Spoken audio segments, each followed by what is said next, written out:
Hey there, this is Ranjit, and in this video we'll be doing the review for Samsung Galaxy Core Prime, which is an entry-level Android device by Samsung. And I've been testing this device for the last couple of days, and it's a pretty interesting device. It sports I would say very mediocre specs. If you look at the screen, it sports a 4.5-inch screen with a resolution of just 480 by 800 pixels. That comes to low PPF 210, but it's a decent screen. I would say it's not the best. Again, it's a budget-oriented device. So overall, if you look straight, the screen quality is decent. But if you start tilting it, then it starts to fade away. Another thing is that it has very few sensors on it. It does not have even an auto brightness sensor. But I even tested this device outdoors in direct sunlight. And if I crank up the brightness, even in direct sunlight, the screen was legible. So that's a nice thing. Let me now first give you a physical overview, then we'll continue. On the top, we have the 3.5mm headphone jack, and this is just plastic. It looks like metal, but it's not metal, it's just plastic. You have the power on off button, indent to open the back cover. I'll show you that a bit later. Moving further down, we have the micro USB slot that'll be used for charging the device, the main microphone, and on this end, we have the volume rockers. Moving towards the back, we have the opening for the speaker. The rear facing camera is a 5-megapixel shooter with LED flash, Samsung branding and nothing else. The back cover can be opened. It reveals the 2000 milliamp hour battery. We also have a micro SD card slot and the 2 SIM card slot. This is a dual SIM device. Moving towards the front, we have a front-facing camera that's a 2-megapixel shooter, and we have some sensors, but again, very few sensors are there on this device. And this is the earpiece. The good thing is that the cellular call quality on this device was very good. And this is a 2G and 3G enabled device. It does not have 4G support, and it has that 4.5-inch screen. And on the bottom, it's very familiar. We have the button for multitasking. The center is the home button, and we have a dedicated back button. Again, one thing to note is that these buttons are not backlit. Now let's look at the Android version that comes with this device. Again, we have these quick toggles, and again, Samsung has provided a lot of options. As you can see, it even has ultra power saving mode. But let's look at the settings, and if we go to about the device, as you can see, it runs on the Android version 4.4.4. that is KitKat. So we are getting KitKat out of the box. That's nice. And regarding internal storage, it has 8 gigs, but out of that you just get about 5 odd GB. And as I told you, we also have a micro SD card slot on this device. So let's look at it, and as you can see, I have installed a lot of apps. The space that I have available is 2.83 GB, and I've added a 32 GB SD card. But one thing to note is that as it's Android KitKat, the entire app cannot be moved to the SD card. Part of the app can be moved, but again, you can definitely move the videos, pictures, etc. to the SD card. This device does not have USB OTG support, by the way. Now, as we are connected to my Wi-Fi network, let's also fire up the browser.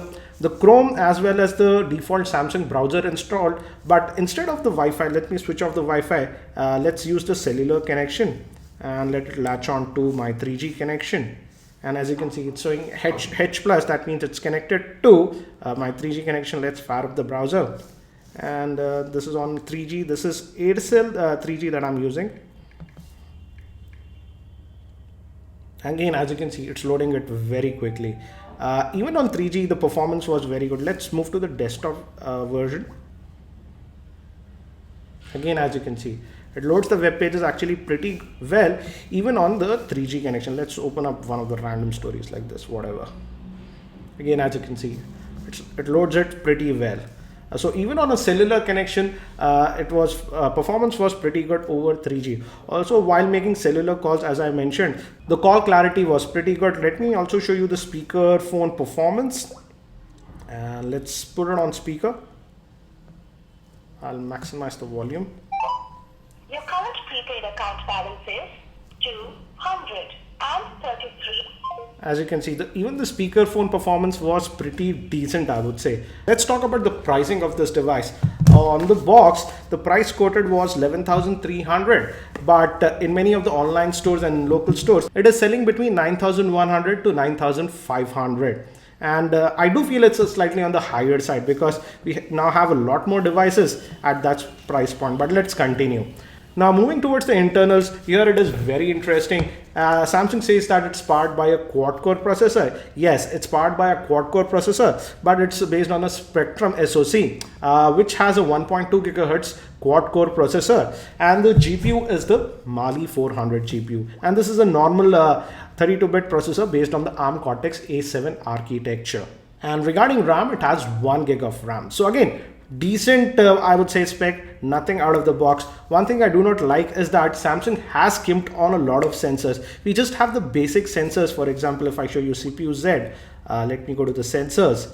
As you can see, we just have the screen orientation sensor, the proximity sensor. That's it. These are the basic sensors that we have. We do not even have a compass sensor. So if you use applications like compass, etc., as you can see, they do not work at all. So very few sensors, but fortunately it has the proximity sensor. So whenever you take a call, the screen just goes away. That's a nice thing. Also in the multi-touch points, it just has 2 multi-touch points. And now if we talk about the general performance of this phone, it runs Samsung custom UI that is known as TouchWiz, and surprisingly it runs TouchWiz pretty well, I would say. Yes, there is some minor lag at times, but for the most part the performance was decent, I would say, for a budget oriented device. So it runs the TouchWiz UI pretty well in my opinion. Also the microphone performance was pretty good. Let's test Google Now with it. What's the weather like? Again, I'm on 3G, not on my Wi-Fi. It's 25 degrees with haze in Hyderabad. So as you can see, the performance was pretty good. Let's switch back to my Wi-Fi connection. And let's now look at the camera performance. The rear-facing camera is a 5 megapixel shooter, and the front-facing camera is actually a 2 megapixel shooter. And the camera performance, okay, I would say. Again, it's a pretty basic. This is the front-facing camera. Let's switch to the rear-facing camera. Again, as I told you, the viewing angles are not the best. If you tilt too much, it just quickly fades away. And the camera is basic, and it does have quite a few modes like the beauty phase panorama, best photo, and continuous shot. And it also has the night mode. It also has a flash, and these are the further settings. In terms of video, the maximum resolution it can shoot is just 720p HD, not 1080p. But if we move to the front facing camera, for example, I'm on the front facing camera, the video goes down to 640 by 480. So that's a little bit sad in my opinion. But for pictures, it can shoot pictures from the front facing camera at 2 megapixels. Again, regarding the rear facing camera, if you want the pictures in widescreen mode, it goes down to 3.9 megapixel. In 4:3, it takes up to 5 megapixel. Now I'll show you some of the sample shots that I've taken with this device so that you can judge the performance of the camera. So as you can see, the camera performance is a mixed bag. In outdoor lighting conditions, the camera performs pretty decently, I would say. But when we move to indoor shots and low lighting conditions, then yes, it certainly struggles. But again, if we start comparing it with other cameras in this price range, I would certainly say that the camera performance was pretty decent. Now, if we talk about the battery is a 2000 milliamp hour battery. It's a replaceable battery, and I did all my testing with just a single SIM. And with a single SIM, the battery life was decent, I would say. It was easily lasting me for a full working day without any issues. Now, if we move to gaming also, here also I had some decent experience with this device. I played quite a few games like Sonic Dash, even Dead Trigger and Asphalt 8. It could run the Sonic Dash and Dead Trigger pretty well, and also Asphalt 8 pretty decently at the medium graphics settings, which I would say is pretty decent for this device. So overall, what do I feel about this Samsung Galaxy Core Prime? Samsung has priced this device in India for around 9,500 or so, and purely looking at that price point, I would say this device is priced slightly on the higher side, because now at that pricing you can get a lot better handset. For example, we have the Xiaomi Redmi Note and even the Zenfone 5 series, which I feel are much better device. Even the Moto G the first generation was available for around 9,000, and I feel all these devices are way more superior compared to this Galaxy Core Prime. If only the pricing of this device can fall down to around 7,500 or so, and you're not comfortable with other brands and specifically are looking for a Samsung device, then you can have a look at this device. I hope that you found this video review helpful. If you found it helpful, I'll appreciate if you can click the like button, and I have also posted several other videos on the Galaxy Core Prime, so make sure you check them out. And if you're not subscribed to my YouTube channel, hit that subscribe button. Thanks for watching. This is Ranjit, and I hope to see you in my next video.